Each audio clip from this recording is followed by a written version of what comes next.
From the opinion pages of the Wall Street Journal, this is Potomac Watch. Vladimir Putin responds to Russian setbacks in Ukraine by calling for a new partial mobilization, as he calls it, that would end up calling up 300,000 reservists to use against Ukraine. But the move has inspired protests in the streets in Russia, and Ukraine says it will not change its plans to retake territory now occupied by Russia.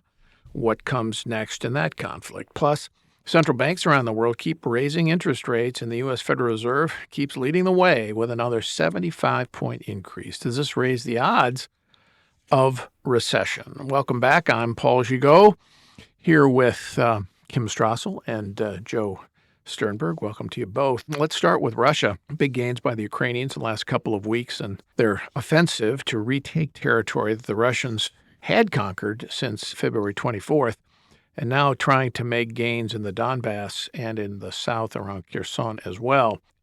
Putin's response, mobilization, partial mobilization. He needed to satisfy hardliners at home who were demanding that he act and do something. But very interesting, Joe, that he did quite a bit less than full mobilization or imposing a military draft. And I think that's probably because he feared the potential domestic repercussions, and he's getting some anyway with the protests in the streets. Yeah, I think that what is really coming into focus at this point in the conflict or the war are two big imbalances between the Russian and the Ukrainian sides. And so I think the first is just the general level of motivation, because the Ukrainians are really motivated to fight hard for their country. They understand that they are being invaded by a hostile neighbor, and they are keen to repel that.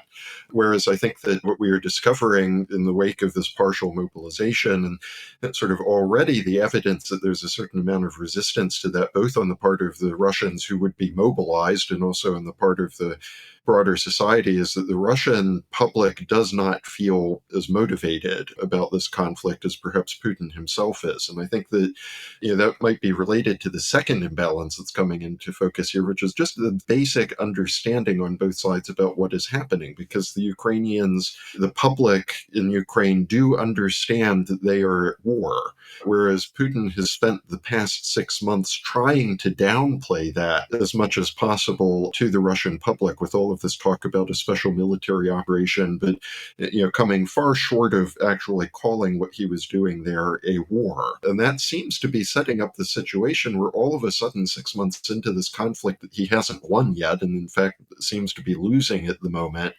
he's saying, well, we have to do a partial mobilization to fight this thing that we aren't even calling a war yet. It's a very difficult situation for him. It is, and it's interesting because if you even use the term war in Russia, you can be arrested. You have to refer to it as a special military operation, as you say.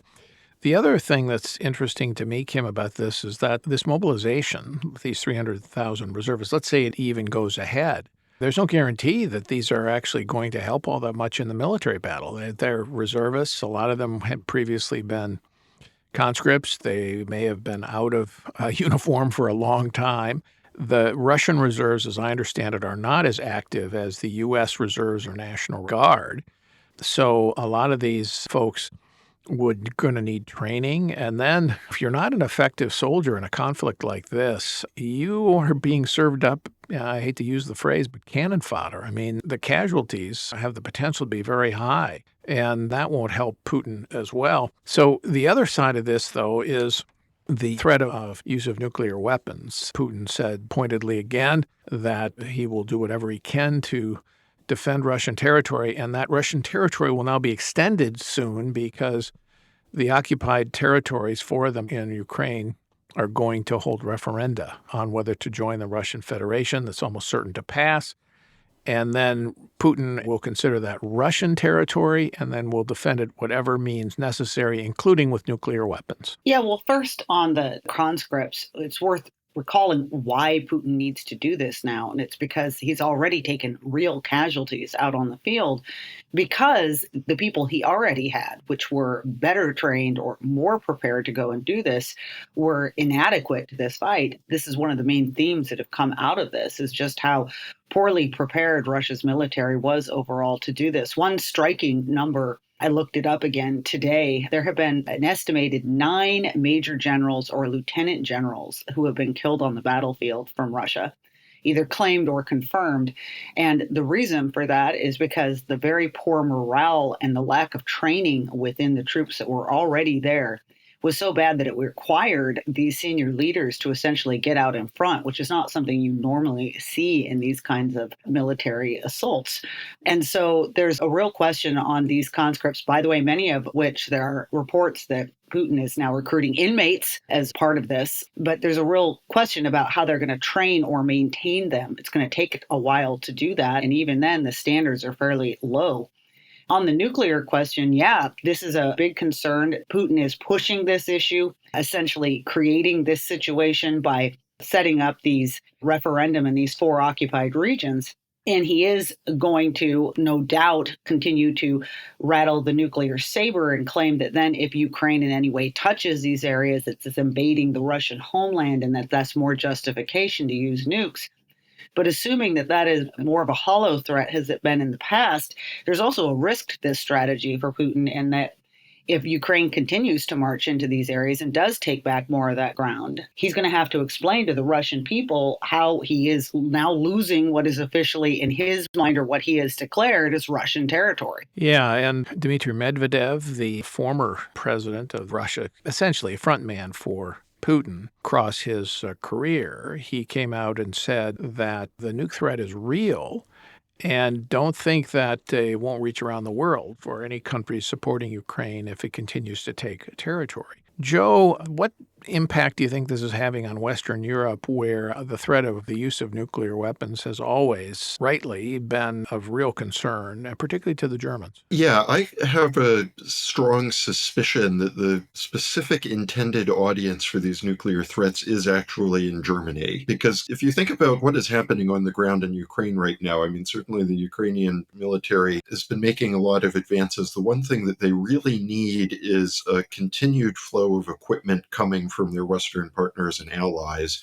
And one of the big pressure points that Putin might hope that he can push on there is Germany, because, I mean, there's a big debate going on in Germany right now about whether they should and on what timescale they should be sending additional tanks to Ukraine to support the effort there. And I think that unlocking those German military supplies for the Ukrainian side would present a real problem for Putin and the Russians in Ukraine. And it happens that, Germany has always been kind of neurotic about these nuclear threats, going back from the period when West Germany was really on the front line of the Cold War. In the 80s, you had all of these debates about Americans stationing Pershing missiles on West German soil. And I think the fear has always been that the West would do something that would somehow provoke a Soviet or now a Russian nuclear attack somewhere on Russian soil. And so far, I think Putin has probably found that this kind of threat was very effective, because he would make some of these saber-rattling statements, and then you would have all of this hand-wringing and gnashing of teeth and rending of garments in the German media about the danger of a nuclear war breaking out in Europe, and then Chancellor Olaf Scholz would point to this as a justification for slow-rolling the arms deliveries.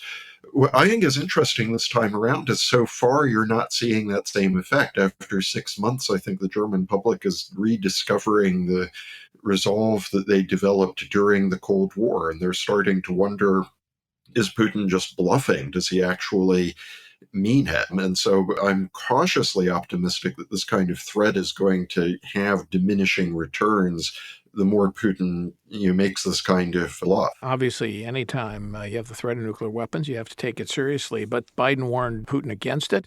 And I think if he did something like this, the opposition to his war effort would become even more important and, I think, universal.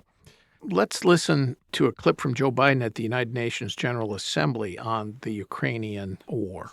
Again, just today, President Putin has made overt nuclear threats against Europe and a reckless disregard for the responsibilities of the non-proliferation regime. This war is about extinguishing Ukraine's right to exist as a state, plain and simple, and Ukraine's right to exist as a people.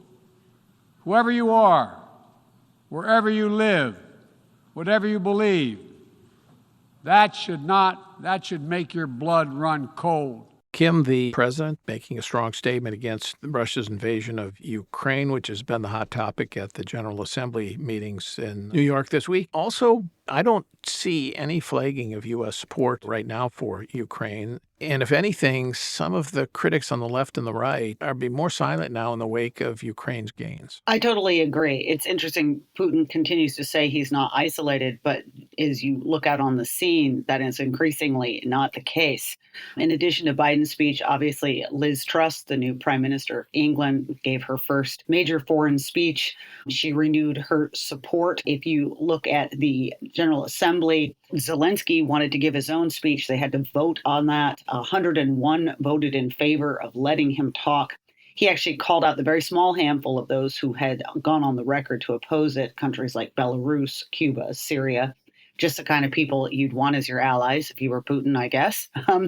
But you've also had other world leaders. The Indian Prime Minister recently came out and really scorched Putin in a meeting, said this should not be an era of war.